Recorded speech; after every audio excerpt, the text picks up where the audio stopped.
Hi, welcome to my version of the Miracle Rogue deck.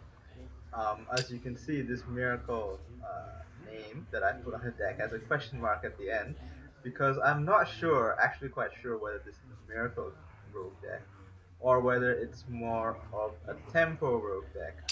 Um, as you can see, it's missing some of the cards that are traditionally in a Miracle Rogue deck, most notably Preparation. Um, I don't have that card, and so I've made this deck um, mainly to avoid any cards that have a rarity above rare. So there's no epic or legendary cards in this deck. So it's a budget deck. Um, and it's also missing, of course, legendaries. Edwin Van Cleef. It's missing Xaril Poison Mind. It's missing Leroy Jenkins, which is the main finisher in a Miracle deck. So this deck doesn't really have the same kind of one turn kill finishing power that a Miracle deck normally has. Anyway, I'll just run through the deck list and go through the strategy that I've used to play this deck. It's worked out quite well for me so far, but it might see maybe one or two more card changes before it reaches you know, its peak, I guess.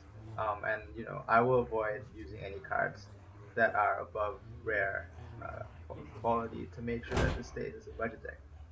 So first at 0 mana we have Backstab. Um, is usable. I mean, it's a staple in every rogue deck pretty much, and of course a staple in Miracle Rogue and this deck. Deal 2 damage to an undamaged minion for 0 mana. If you combine it with the Gadgets and Actioneer, get you to draw a card as well.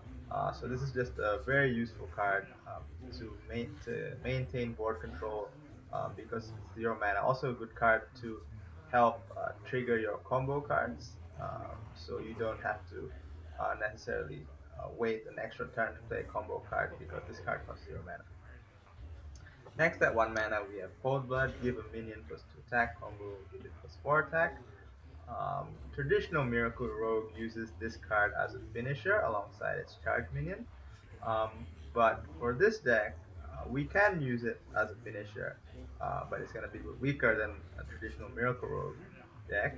But we can also, you shouldn't hesitate to use this card as kind of a spell version of an Abusive Sergeant. So if you use this card on a weak minion and use it to trade it into a stronger minion that your opponent has, it can already serve its purpose because we don't need this card to win uh, with this deck, unlike the traditional Miracle Rogue deck. Next, at 1 mana, we have Deadly Poison. Give your weapon +2 attack. I only run one copy of this in the deck. Initially, I ran two, but I wanted to put in an extra copy of Sap at 2 mana, and this card seemed to be um, the card that I could get rid of the easiest. I don't have any Blade Flurries in this deck, so there's no synergy with any of the other cards. It's just a good 1 mana card that gives your weapon +2 attack and allows you to basically kill off your opponent's early minion. But we are not that behind. We shouldn't be that behind in the early game because we do have a lot of small minions and control spells as well.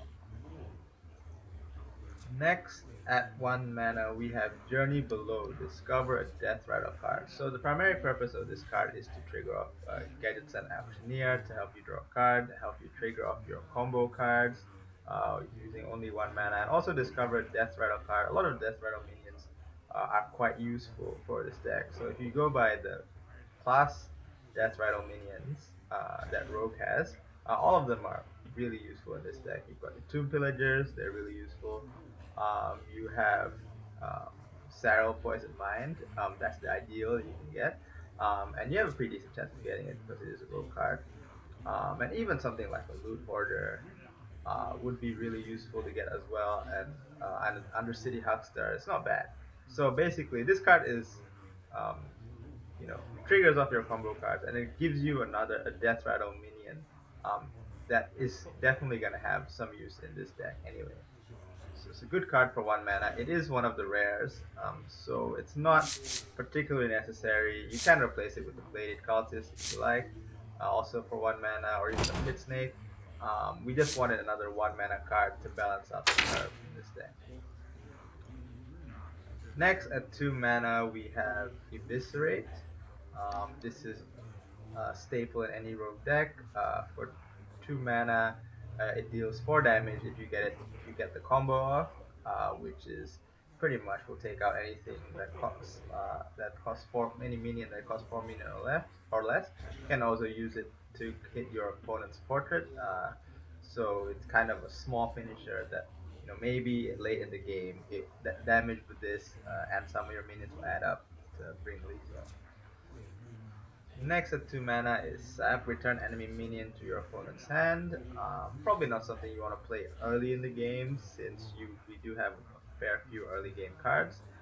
But later on in the game, this is very useful to protect your Violet Teachers, your Gadgets and Auctioneers. It's a strong card for 2 mana. It's also a staple in most rogue decks. Next for 2 mana, this is a bit of an unusual minion, Defias Ringleader. Not many people play it, but for our case, since this is one of the cards that I would say would kind of put this deck along the lines of a tempo rogue, is that for 2 mana you get 4/3 worth of stats split across 2 minions if you get the combo off. And since we do have a lot of early game cards, this card will most likely deliver its value. Also, if you happen to have a coin, like you started off going second, then essentially you could play this card on turn one, just coin, play this card. You have a 2/2 and a 2/1, and that sets up a lot of tempo and a lot of board control. And your opponent will only have 2 mana on his second turn to get rid of it.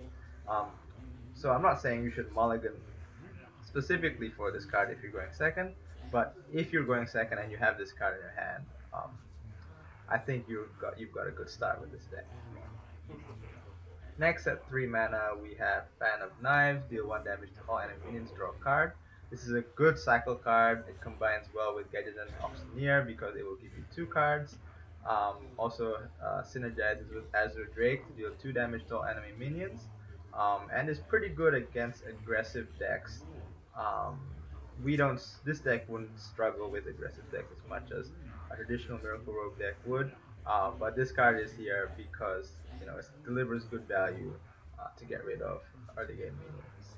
And also, even in the mid game, if your opponent's basically got a full board, you can have this alongside with an Azure Drake to have a small 2 damage board clear. Next, for 3 mana, we have Shadow Strike, deal 5 damage to undamaged character. This card has good value because for 5 damage, you'll essentially get rid of anything that costs 4 mana or less any minion that costs 4 mana or less that your opponent plays. A lot of 5 mana and 6 mana minions also have 5 HP, especially if they have really good abilities like Sylvanas, Emperor Thorison. Those are all 6 mana 5/5s. And this card will get rid of it for 3 mana, which is pretty decent value. Um, then for 3 mana, we have also SI7 Agent. It's a rare card, 3/3 for 3, combo deal 2 damage. It's a staple in every rogue deck. And in this deck as well, on turn 3, you can play it, remove, and deal 2 damage to remove your opponent's 2 mana minion, giving you control of the board. So it's a really strong card, and I recommend this card in this deck. To be even if you're like looking for replacement cards, I recommend that you craft this card because it's such a strong card, and Rogue will always use it unless it gets nerfed. Next for 4 mana we have Tomb Pillager, 5/4 for 4 mana, which is good value already as it is, and the Death Rattle adds a coin to your hand, which synergizes with some of your other cards. It triggers that coin will help to trigger combos, give you a card with that Gadgets and Auctioneer, will summon an apprentice with your Violet Teacher, and the body itself 5/4 for 4 is already really good. Now, of course, this card is a League of Explorers card, and you get it when you complete the fourth wing of League of Explorers, which means that it might not be the best card for a budget player looking to play this deck, but it's not necessary to have this card in your deck. The coin is good, but it doesn't break the deck if you don't have it. You can just run if you want, say a 4 mana Chillwind Yeti. If you're just looking to run a basic card, costs 4 mana as a 4/5. It's a decent body to put on the board. You can also run a Senjin's Shield Master. 3/5 taunt for 4, also a basic card. Um, and it will serve the same purpose as this card for the most part, which is to put a decent body in the mid game to stop you from getting run over by aggressive decks. Next at 4 mana we have Violet Teacher, one of the best cards in this deck. Whenever you cast spell summon a 1/1 Violet Apprentice, we have a lot of 1 mana and 2 mana spells. We have Backstab that costs 0 mana. This is a really useful card. You can put down a lot of apprentices. Hopefully you'll be able to get 2 or 3 before this card dies. But 3/5 for 4 mana is okay, a bit underwhelming in stats. But once you count in the Violet Apprentice, it becomes a total of 4/6 in stats for 4 mana, which is really good. So I recommend, when you play this card, unless you've got nothing else to play on turn 4, maybe hold this card back for one more turn or play it on turn 5 and get that extra value out of Violet Apprentice. Also, if your opponent has an empty board, putting this down exerts a lot of pressure on them to remove it, because this card can get out of control, especially in this deck. Because if they put down minions after you put down this card, sorry, you'll be putting down removal after removal to get rid of their minions, while this card keeps on filling your board with 1/1 Violet Apprentices. Next at 5 mana, we have Azure Drake. This is another rare, spell damage +1, battle cry draw card, 4/4 for 5 mana. This is a really good card. That is this good value card that is a staple in not just rogue decks, but also a lot of other classes. Druid uses it, Warrior doesn't, Mage uses it as well. So this is a good value card that you can craft, and you won't just find a use for it in this deck. You'll find uses for it in a lot of decks in the future, and with all the other different classes as well. For this deck, drawing a card and putting a body on the board at the same time is really good. Synergizes with a lot of your damage spells, your cheap damage spells. So if you play this card on turn 6 or 7, you might be able to fall this card immediately with your removal spell, and that extra 1 damage could be the difference maker when it comes down to getting rid of an opponent's minion. So a good card that I recommend as the core part of this deck. Next, at 6 mana, we have Thistle Tea. Now, this is a bit of an unusual ad. Normally, if you Miracle Rogue will have Prep and then usually maybe 1 copy of Sprint in their deck if they really need it. Sometimes they don't even run Sprint in their deck. But in this case, we have Thistle Tea because unlike Miracle Rogue, we're not desperate to dig through our deck to pick up a combo piece. Yes, we want to draw cards to gain advantage. But we don't have that 1 copy of Leroy Jenkins in our deck that will win us the game. We don't have to pick up, the 3 or 4 card combo piece that we put down in one turn and win the game. So we don't have to desperately dig through our entire deck to find the game-winning card. And that's why Thistle Tea, draw a card and add 2 copies of it to your hand. It's really useful in this deck because there's nothing really useless that you can pick up in this deck. If you pick up, a Journey Below, suddenly becomes 3 Journey Belows, and that will synergize with your Auctioneer or your Valid Teacher. You can get a lot of Death Rattle minion and outvalue your opponent. If you pick up, Gadget Auctioneer, you essentially have 4 of them in the deck total, and, and it gets really annoying for your opponent. If you pick up an Eviscerate, all of a sudden, that's like 12 straight damage that can go to your opponent's face. So just a really useful card. I mean, it's a situational card, but I found a lot of use for it in this deck. In particular, I know it's not used in a lot of decks, or not used competitively at all, really, but quite yet. But I found it to be quite good in this deck. I've tried using Sprint as well, but this card just seemed to give me a lot more benefit, and it's a lot more fun as well. Then at 6 mana we have our minion, Guardian Auctioneer is the key minion for Miracle Rogue. It is also a key minion for this deck as well, because you want to play small spells and draw cards.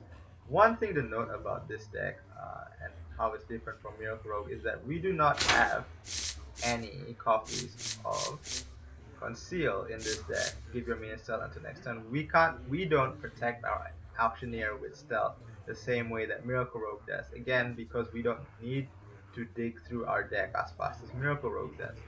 what we want to do is when we play the Gated Auctioneer, we want to follow it up with maybe 2 or 3 spells on the same turn, so maybe turn 8 or 9, and just get the extra value out of the drawn cards.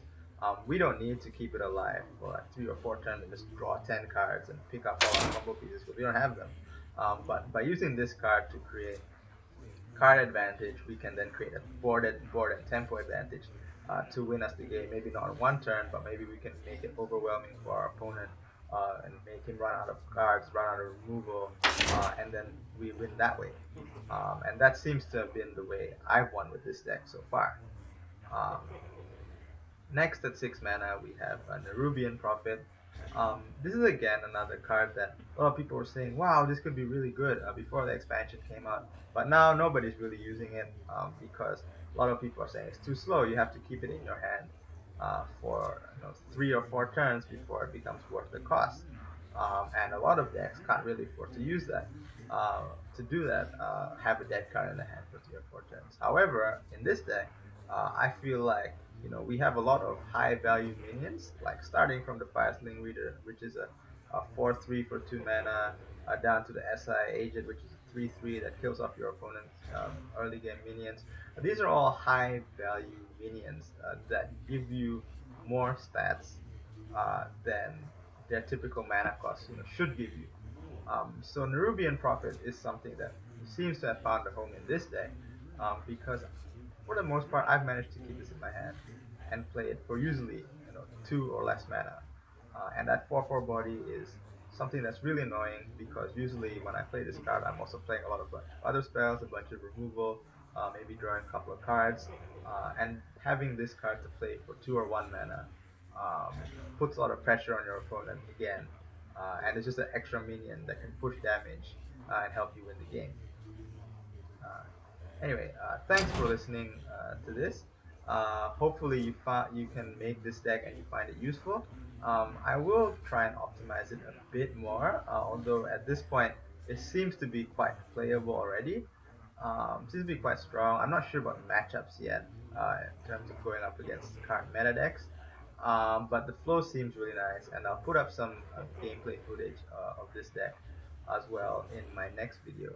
Thanks for watching, and also if you have any questions and any suggestions, of course I'm open to them. Please leave them in the comments.